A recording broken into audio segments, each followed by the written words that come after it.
Kompleks begitu ya Bu, permasalahan sosial itu sangat banyak. Nah ini lebih kita sering kenal dengan bansos gitu ya. Dan layanan juga khusus bagi para penyandang disabilitas. Mungkin bisa juga Anda jangan selamanya sebagai penerima bansos, tapi bagaimana ini mekanisme untuk pendaftarannya seperti apa Bu? ya menjadi penerima bansos ini adalah mereka-mereka yang Kok saya tiba-tiba jadi nggak terima bansos lagi gitu. siapa yang berada pada garis kemiskinan ekstrim, yaitu mereka-mereka yang berada Sudah setransparan itu gitu.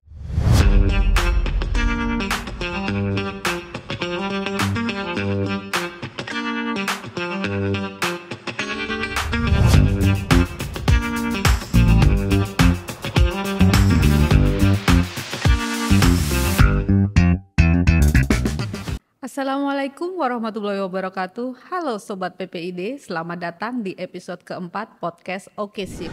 Obrolan kekinian seputar informasi publik. Oke Sip, tempatnya kita menggali makna di balik headline, berdiskusi seputar keterbukaan informasi publik, dan menyajikan fakta-fakta terkini dalam balutan obrolan santai. Dalam episode keempat ini, kita akan fokus pada peran Dinas Sosial Provinsi DKI Jakarta dalam mengatasi permasalahan sosial yang ada di Jakarta dengan topik Bincang Santai seputar pelaksanaan program Bansos di Jakarta. Jakarta sebagai kota metropolitan yang terus berkembang menuju kota global tentunya tidak terlepas dari tantangan sosial yang kompleks, mulai dari kesejahteraan masyarakat, program bantuan sosial, hingga pelayanan khusus bagi penyandang disabilitas. Banyak sekali yang perlu kita bahas dan tentunya kita akan menggali lebih dalam tentang upaya yang dilakukan oleh Dinas Sosial Provinsi DKI Jakarta, bagaimana Dinas Sosial berupaya untuk meningkatkan kesejahteraan warga Jakarta, apa saja program unggulan yang sedang dijalankan, dan bagaimana implementasinya di lapangan. Mari ikuti perbincangan kami dengan narasumber kali ini. Saat ini telah hadir bersama saya Ibu Premila Sari AP MSI, Kepala Dinas Sosial Provinsi DKI Jakarta. Selamat datang di podcast Oke Sip Bu. Terima kasih sudah diundang dari Dinas Sosial. Sekarang mari kita mulai obrolan kekinian seputar keterbukaan informasi publik. Saya Ani Kristiani dan inilah Oke Sip, memudahkan akses informasi, mendukung transparansi dan mendorong partisipasi aktif. Baik Ibu, sekarang kita langsung ngobrol aja ya Bu ya. Boleh. Mungkin pertama kita akan sedikit menyinggung terkait dengan Jakarta saat ini kan akan meninggalkan status sebagai ibu kota, kemudian akan menuju kota global gitu ya Bu ya kalau ini. Namun di Jakarta sendiri kan tentunya sebagai kota besar yang sangat heterogen warganya dan kompleks begitu ya Bu, permasalahan sosial itu sangat banyak. Nah ini bagaimana upaya Dinas Sosial dalam mengatasi permasalahan sosial yang ada di Jakarta Ibu? Baik, terima kasih. Memang pada saat Jakarta sudah tidak lagi menjadi ibu kota negara Republik Indonesia dan akan bertransformasi menjadi pusat kota bisnis ya, berskala internasional dan nasional. Ini menjadi tantangan berat bagi kami khususnya di Dinas Sosial Provinsi DKI Jakarta karena memang kami akan memperkirakan permasalahan sosial juga akan semakin meningkat dan tentunya ini menjadi PR dari kami dari Dinas Sosial Provinsi DKI Jakarta untuk mengatasi hal tersebut. Tentunya saat ini pemerintah Provinsi DKI Jakarta banyak sekali program-program untuk peningkatan kesejahteraan sosial melalui program pengentasan kemiskinan ya. Nah, di Dinas Sosial sendiri kami memiliki beberapa program, antara lagi program perlindungan jaminan sosial. Ada kalau program perlindungan jaminan sosial itu yang terkait dengan bansos, kemudian bagaimana korban kebencanaan gitu ya tertangani dengan baik. Kemudian ada yang namanya program rehabilitasi sosial. Di sini ada untuk layanan di dalam panti dan di luar panti. Kemudian ada program pemberdayaan sosialnya juga gitu dan juga ada program peningkatan kesejahteraan sosial. Jadi memang cukup banyak tugas kami yang harus memang kami lakukan dalam rangka mengatasi permasalahan sosial yang ada di DKI Jakarta. Oke. Bu, ini apa saja sih program unggulan Dinas Sosial saat ini yang sedang dijalankan dan bagaimana implementasinya di lapangan? Baik, terima kasih. Jadi untuk program yang dilakukan oleh Dinas Sosial, yang pertama ya dalam program pengentasan kemiskinan, saya ambil yang poin pertama dulu, yaitu pengurangan beban pengeluaran masyarakat atau lebih kita sering kenal dengan bansos gitu ya.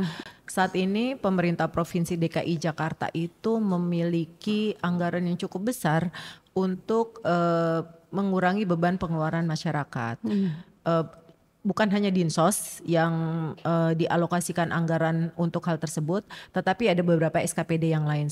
Nah, untuk Dinas Sosial sendiri itu ada Bansos Kartu Lansia Jakarta, yaitu untuk mereka-mereka yang berada di atas usia 60 tahun ke atas. Yang kedua yaitu Kartu Anak Jakarta, ini memang dikaitkan dengan program percepatan penurunan stunting yang ada di Provinsi DKI Jakarta. Ini dikhususkan untuk anak-anak yang berusia 0 sampai 6 tahun. Kemudian kami juga memberikan penghormatan kepada para penyandang disabilitas dengan melalui mekanisme bantuan sosial Kartu Penyandang Disabilitas Jakarta. Nah, di luar itu pemerintah Provinsi DKI Jakarta juga menerima bansos-bansos yang berasal dari APBN seperti program Keluarga Harapan, kemudian bantuan pangan non tunai, itu juga menjadi salah satu program. Tetapi di sini kami fokus kepada bansos yang berasal dari pemerintah Provinsi DKI Jakarta karena memang alokasi anggarannya dari APBD ya yang 3 bansos tadi. Nah, seperti itu. Berarti kalau bansos yang 3 tadi itu bentuknya adalah tunai semua ya Bu ya, kecuali yang dari pusat ada yang non tunai itu ya. Non tunai juga sekarang semuanya dengan uang, yaitu 200.000 bantuan sembako. Gitu. Untuk DKI sendiri bansosnya memang semuanya adalah non tunai. Mereka langsung ditransfer ke penerima rekening keluarga penerima manfaat. Seperti itu, besarnya 300.000 per bulan. Lalu untuk kan pelayanan dinas sosial ini juga banyak ya Bu ya untuk tugas-tugasnya gitu terkait dengan masalah sosial yang di Jakarta yang harus diselesaikan gitu kan. Nah itu tadi ada bansos itu untuk bantuan pengurangan beban pengeluaran masyarakat. Kemudian kan tadi Ibu sampaikan juga ada rehabilitasi sosial, kemudian layanan juga khusus bagi para penyandang disabilitas. Mungkin bisa juga Ibu dielaborasi sedikit gitu mengenai pelayanan itu. Oke, tadi itu yang nomor 1 pengurangan beban pengeluaran masyarakat ya. Yang kedua adalah peningkatan pendapatan masyarakat. Ini menjadi juga tugas dari pemerintah Provinsi DKI Jakarta bahwa mereka yang untuk masih dalam taraf kemiskinan itu bagaimana mereka diberikan motivasi untuk bisa memberikan penghasilan bagi dirinya sendiri. Nah, pemerintah Provinsi DKI Jakarta itu punya yang namanya program Jakpreneur gitu. Nah, program Jakpreneur ini dilakukan di 6 SKPD dan salah satunya adalah Dinas Sosial, di mana masyarakat-masyarakat yang memang dia memiliki kemampuan untuk berusaha di bidang UMKM, maka kita melakukan pembinaan. Nah, untuk Dinas Sosial sendiri, ini kaitannya dengan pengentasan kemiskinan tadi, maka program Jakpreneur kami juga utamakan adalah mereka-mereka yang terdaftar dalam data terpadu kesejahteraan sosial dan mereka sebagai penerima bansos. Seperti itu. Jadi para keluarga penerima manfaat ini juga bisa berusaha sehingga mereka bisa graduasi namanya seperti itu. Nah, ini adalah program Jakpreneur. Terutama juga saat ini kami fokus pada program pelatihan Jakpreneur bagi penyandang disabilitas yang ada dalam dia sebagai penerima KPDJ. Jadi untuk kami melakukan seleksi bagi para penerima Kartu Penyandang Disabilitas Jakarta yang memang mereka punya kemampuan produktif seperti itu. Kemudian kami kerjasama dengan pihak-pihak lain, kemitraan, bagaimana melakukan pembinaan kepada mereka sehingga mereka bisa berusaha. Itu sudah kita sedang upaya lakukan dengan berbagai pihak ketiga yang memang mau membantu berkolaborasi, bermitra dengan kami untuk supaya para penyandang disabilitas ini juga bisa ikut dalam program layanan Jakpreneur kami. Oke. Seperti itu. Berarti itu adalah program pemberdayaan ya Bu ya. Betul, Jadi itu yang supaya mereka tidak hanya selamanya sebagai penerima bansos, tapi juga akhirnya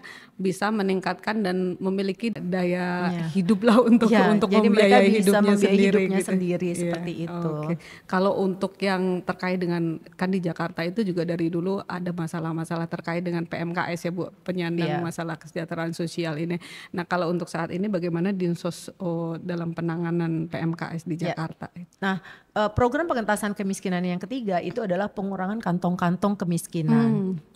Menjadi salah satu tugas dari kami terkait dengan pengurangan kantong-kantong kemiskinan adalah bagaimana kami melakukan penjangkauan bagi para PPKS, sekarang namanya PPKS. Oh, PPKS ya. Petugasnya ya Bu ya? Pemerlu pelayanan kesejahteraan PMKS sosial sekarang mungkin namanya itu. PPKS ya. Ada 18 jenis ya PPKS yang memang kita lakukan penjangkauan. Kami mempunyai 38 titik rawan yang harus memang setelah kami lakukan pemetaan di wilayah Provinsi DKI Jakarta itu ada 38 titik rawan PPKS yang perlu kami lakukan penjangkauan di wilayah-wilayah yang tadi memang dekat sekali dengan kantong-kantong kemiskinan. Nah, para PPKS ini nanti setelah kita lakukan penjangkauan, mereka akan kita lakukan assessment dulu. Kami punya petugas pelayan kesejahteraan sosial yang namanya pekerja sosial. Nah, mereka melakukan assessment apakah mereka itu punya keluarga atau tidak punya keluarga. Kenapa mereka harus hidup di jalanan, itu kami lakukan assessment. Nah, hasil dari assessment inilah yang kemudian menjadikan dasar kami melakukan rehabilitasi sosial bagi mereka. Jika memang mereka masih punya keluarga, maka kita akan kembalikan kepada keluarga. Karena rehabilitasi sosial yang baik itu kan ada di tengah keluarga. Ya, Tetapi betul. bagaimana ternyata mereka tidak mempunyai keluarga atau mereka memang perlu hal-hal yang dilakukan rehabilitasi sosial untuk layanan di dalam panti. Nah, mereka-mereka ini kemudian kita tampung di dalam panti kita. Jika memang dia berada di usia anak sekolah gitu ya, maka kita akan rujuk mereka ke panti anak karena kami memang punya panti anak gitu ya. Jika memang mereka bayi yang balita yang dibawa oleh ibunya berjualan gitu ya atau mengemis, kami akan lakukan assessment. Ternyata kami berikan kami berikan edukasi kepada ibunya. Lebih baik anak ibu tinggal di panti kami rawat gitu kan. Karpet merah bagi anak panti adalah afirmasi di bidang sekolah, kemudian juga pemberian pemenuhan kebutuhan dasar, sandang, pangan. Kami berikan juga pendidikan kepada mereka sesuai jenjang pendidikannya. Oh ya, termasuk berarti ini, maaf ya Bu saya potong. Berarti termasuk juga pemenuhan gizinya. Betul. Juga ya Bu ya untuk pencegahan stunting juga. Betul. Ya. Dan alhamdulillah untuk panti balita kami itu anak itu sekarang tidak ada yang stunting di sana gitu karena memang kami cukupi kebutuhannya, termasuk juga yang pendidikan SD, SMP, SMA itu kami berikan sekolah gitu ya di jenjang pendidikan dan dinas pendidikan itu memberikan karpet merah bagi anak-anak panti itu sebagai jalur khusus, jalur afirmasi. Dan juga mereka mendapatkan kartu Jakarta Pintar karena memang mereka kan adalah benar-benar kategori orang yang tidak mampu ya, termasuk kategori anak terlantar seperti itu. Kemudian untuk yang remajanya bagaimana? Kami juga punya panti remaja di mana kami bekerja sama dengan Dinas Tenaga Kerja. Jadi anak-anak itu tinggal di panti, kami penuhi kebutuhan dasarnya dan kami bekerja sama dengan Dinas Tenaga Kerja untuk melakukan pelatihan bekerja bagi mereka. Karena kan umumnya anak-anak jalanan ini juga banyak yang ternyata mereka tidak pernah mengenyam pendidikan formal. Kami lakukan pendaftaran di PKBM gitu ya. Kemudian juga untuk mereka kita lakukan pelatihan-pelatihan dengan Dinas Tenaga Kerja untuk mendapatkan sertifikasi dan selanjutnya bagaimana mereka bisa kembali ke dunia masyarakat gitu ya. Dan konsep rehabilitasi sosialnya mereka keluar dari kemiskinan seperti itu. Oke. Nah baik Bu, tadi yang terkait dengan bansos ini kan Bu ada kartu lansia Jakarta, kartu anak Jakarta, kemudian kartu penyandang disabilitas. Nah ini mekanisme untuk pendaftarannya seperti apa Bu? Ya, tentunya ada dasar hukumnya ya, kita punya pergub yang mengatur tentang mekanisme penyaluran bansos yang ada di Provinsi DKI Jakarta. Tentunya tidak semua orang bisa mendapatkan bantuan sosial karena memang ini kaitannya tadi dengan percepatan penghapusan kemiskinan ekstrim. Tentunya mereka-mereka yang menjadi penerima bansos ini adalah mereka-mereka yang pertama itu terdaftar dalam data terpadu kesejahteraan sosial. Karena memang ada surat KPK Republik Indonesia menyatakan bahwa seluruh penerima bansos itu harus terdaftar dalam data terpadu kesejahteraan sosial. Jadi supaya tepat sasaran ya Bu ya. Betul. Dan kami tentunya menyikapi surat edaran KPK tersebut sehingga saat ini kami pun terus melakukan pembenahan terhadap data yang ada dalam data terpadu kesejahteraan sosial. Kemudian yang kedua, mereka itu benar-benar harus berKTP DKI Jakarta karena kan memang bansos ini berasal dari APBD pemerintah Provinsi DKI Jakarta dan tentunya mereka juga harus berKTP DKI Jakarta. Kemudian mereka juga harus berdomisili di DKI Jakarta. Ya saat ini kan pemerintah Provinsi DKI Jakarta juga sedang melakukan betul pemadanan data dan penertiban administrasi data kependudukan. Jadi penerima bansos itu ya dia harus berKTP DKI Jakarta dan berdomisili di DKI Jakarta.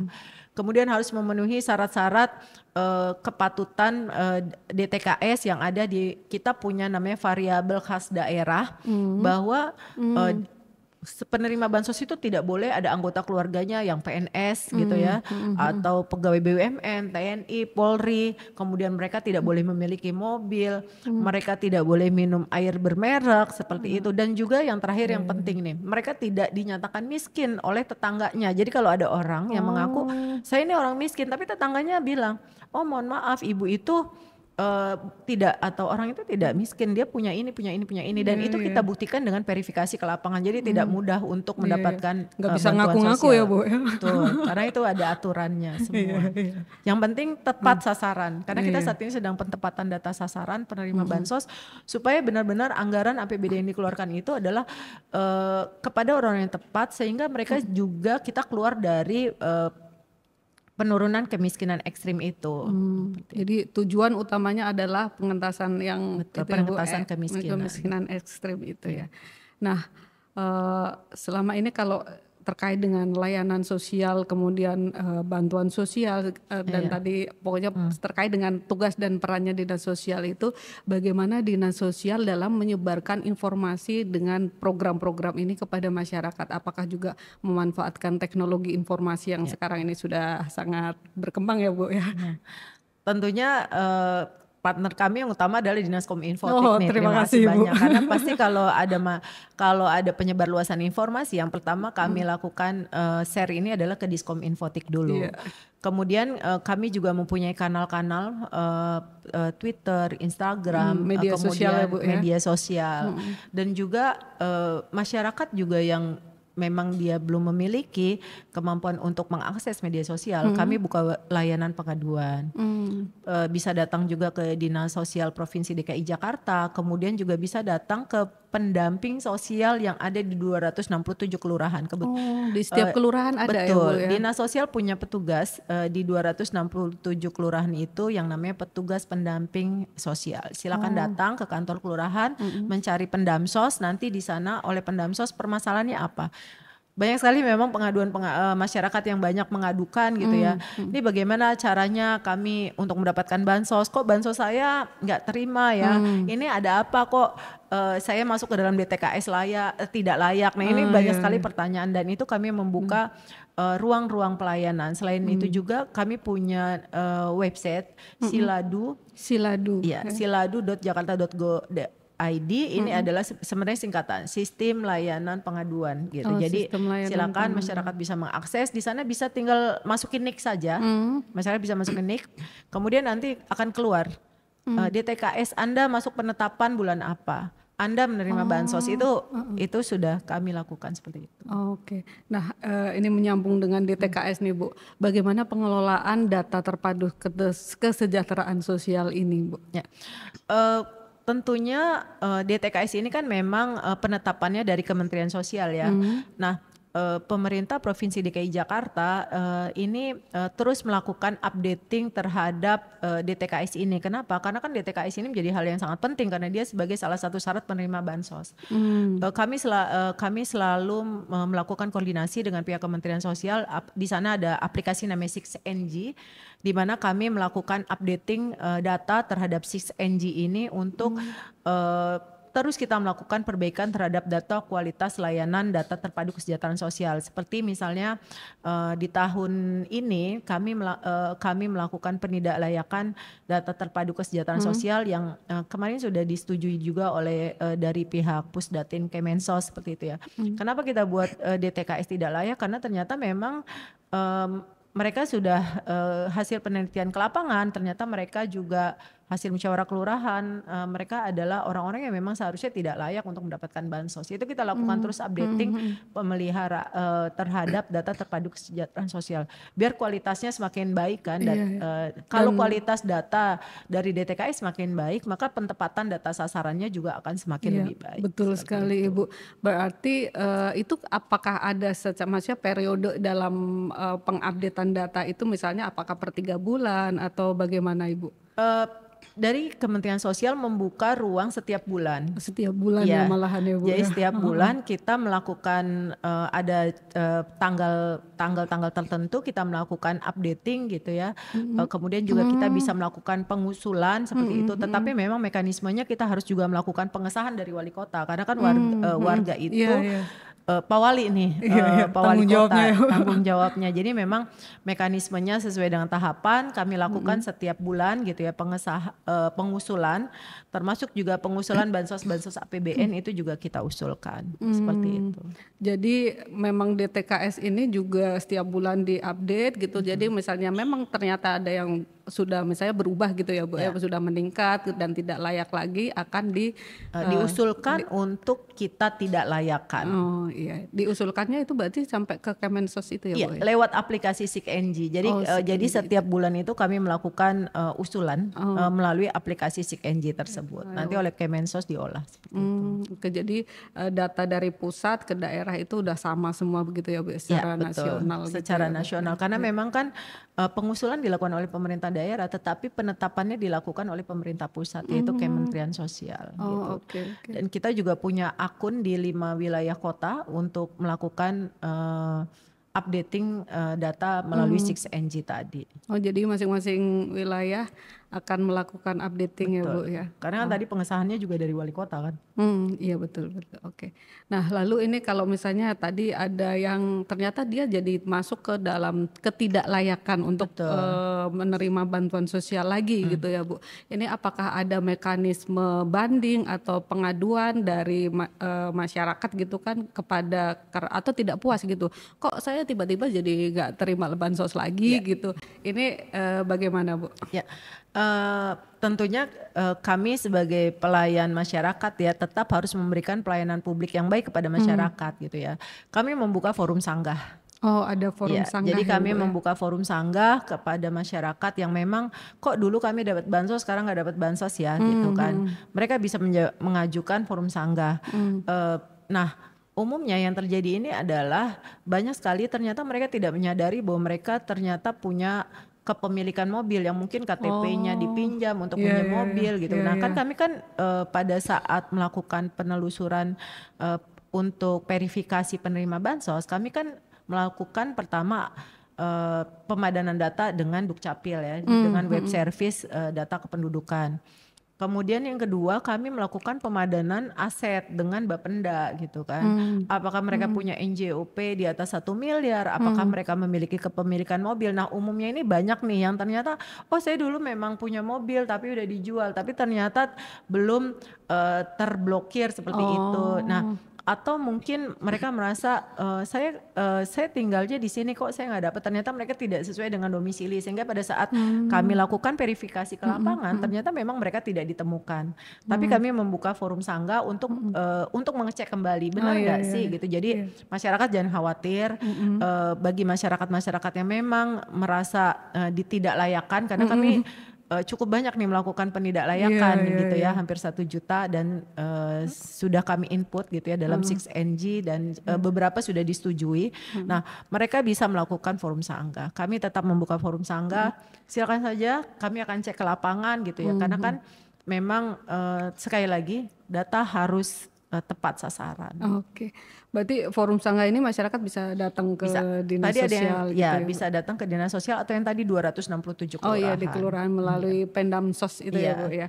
Oke. Nah, kemudian ini kalau terkait bansos itu memang selalu kayak lumayan meriah ya, Bu, di masyarakat Iya, gitu. betul. Nah, ini banyak tanggapan dari masyarakat yang misalnya kayak pencairannya terlambat, kemudian apakah cukup lama. Nah, ini biasanya apa saja sih, Bu, penyebabnya dan apa saja apakah tahapan untuk pencairan itu memang panjang gitu? Mohon penjelasannya, Ibu. Jadi memang saya contohkan di Bansos 2024 ini ya, kami memang baru bisa melakukan pencairan itu tahap pertama itu kemarin di bulan Februari. Itu adalah untuk penerima existing 2023 gitu. Oh, Nah, oke. kenapa agak lama? Karena memang kan kami penentuannya itu di bulan Desember, tetapi kami harus melakukan kembali pengecekan ulang terhadap orang-orang tersebut. Berarti di TKS itu lagi ya, Bu ya? Dan kami mekanisme tahun ini kami turun ke lapangan. Kami turun ke lapangan, cek rumah satu persatu. Wah. Apakah benar orang itu ada? Apakah benar orang itu tidak terdaftar sebagai WBS Panti karena nggak boleh juga?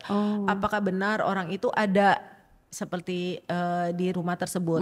Apakah mereka kita cek kembali apakah di tengah mereka memiliki kendaraan, memiliki aset, itu kita lakukan pengecekan ulang. Dan memang yang membuat kami agak lama adalah kami verifikasi ke lapangan satu persatu. Nah, kemudian di tahap kedua kami baru cair nih di bulan ini gitu ya. Kenapa?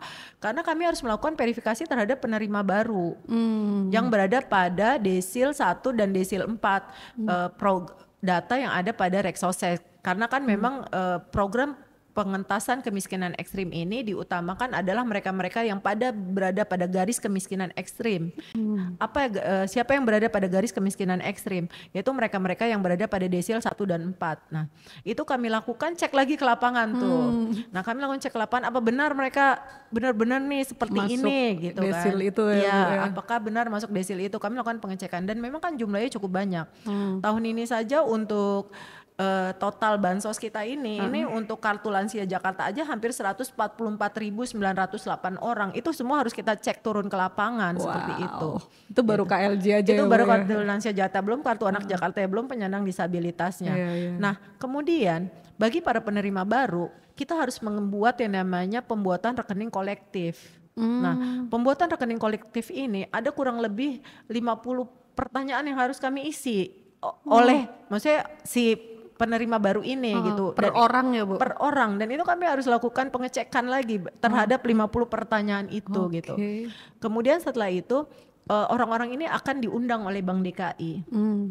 Karena kan mereka dapat rekening baru ya, ATM baru. Nah, itu harus diundang.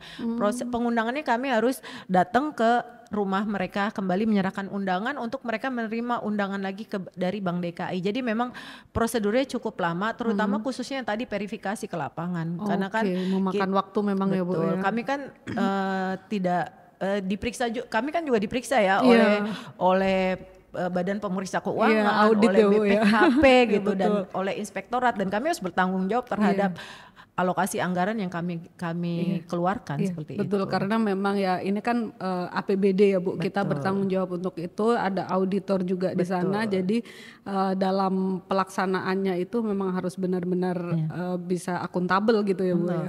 Dan ini juga nanti pada saat tahap ketiga dan tahap keempat kami juga akan lakukan verifikasi lagi. Jadi karena kan kita mohon maaf ya, mungkin ada yang pindah keluar kota, kemudian ada yang meninggal, itu kan semua harus kita take out kembali gitu. Jadi memang setiap tahapan kami harus lakukan rekon data seperti itu. Rekon data terus.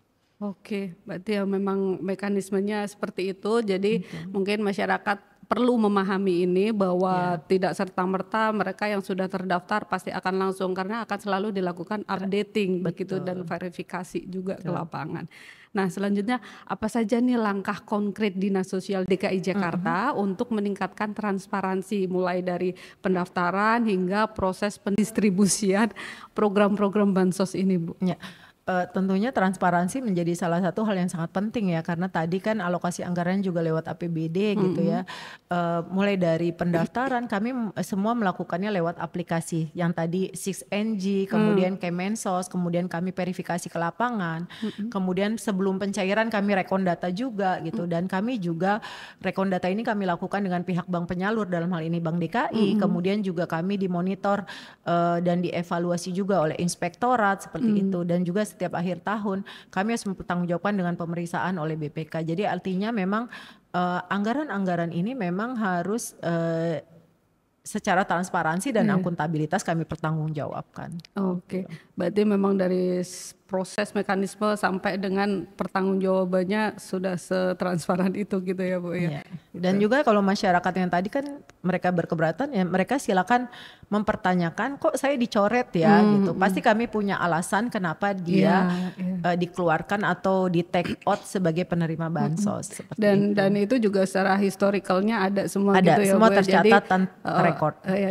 masyarakat dapat melihat ini bahwa demikian Betul, demikian demikian gitu ya betul. alasannya Dan jika gitu. ternyata bisa sanggahan mereka bisa dibuktikan, kita Mhm. bisa aktifkan kembali untuk tahun ke depannya seperti itu. Oke, oke. Nah, berarti kalau misalnya nih masyarakat, ada pertanyaan apa tadi kan bisa ke Bisa kelurahan, ke kemudian kantor kalau Dinsos. misalnya Siladu itu apakah ada juga semacam call center-nya gitu, Bu? Ada, kita Ada? punya WhatsApp juga, jadi silakan Oh, oke. Bapak Ibu para warga Heeh. bisa ke WhatsApp 0897 Mhm. 3838 586. Nah, oke, nanti kita cantumkan juga di sini gitu. Betul, Jadi kalau silakan. misalnya, ada pertanyaan terkait dengan bansos gitu bisa di WhatsApp, ke nomor yang tadi Iya, ya, Bu, ya iya gitu kan. betul.